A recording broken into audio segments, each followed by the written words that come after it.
లేని మద్యం స్కామ్ ను వైసీపీకి అంటగడుతున్నారని మాజీ మంత్రి అంబటి రాంబాబు అన్నారు. కేసులు పెట్టి వేధిస్తే మరింత స్ట్రాంగ్ అవుతామన్నారు.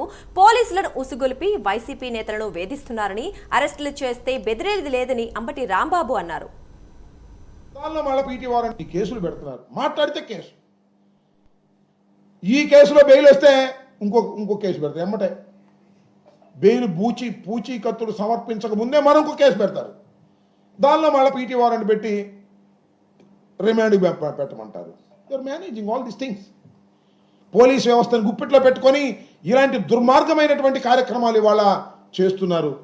చంద్రబాబు నాయుడు గారు అనుకుంటున్నారేమో, లేకపోతే లోకేష్ అనుకుంటున్నారేమో, జగన్మోహన్ రెడ్డి గారు చుట్టూ ఉన్నటువంటి వ్యక్తుల్ని, రాజకీయ నాయకుల్ని లేదా పొలిటికల్ అసోసియేట్స్ని కేసులు పెట్టి అరెస్ట్ చేసేస్తే బెదిరిపోతాం అనుకుంటున్నారేమో.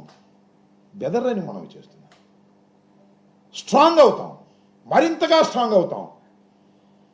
నేను చాలా సందర్భాల్లో చెప్పా, మళ్ళా చెప్తున్నా, ఒత్తిడి పెరిగిన కొంతకి ఏమవుతుంది? పారిపోతాడు.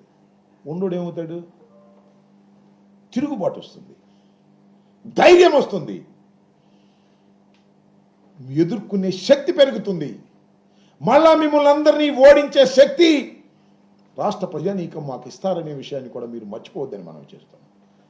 ఎంత అన్యాయం అని నాకు అర్థం కాలే. ఒక్క పథకాన్ని కూడా అమలు చేయకోకుండా కేసుల మీద కేసులు పెట్టి ఏదో చిందరవందర చేయాలి అపోజిషన్ని, వైఎస్ఆర్ కాంగ్రెస్ పార్టీని అని అనుకోవడం అమాయకత్వమైనటువంటి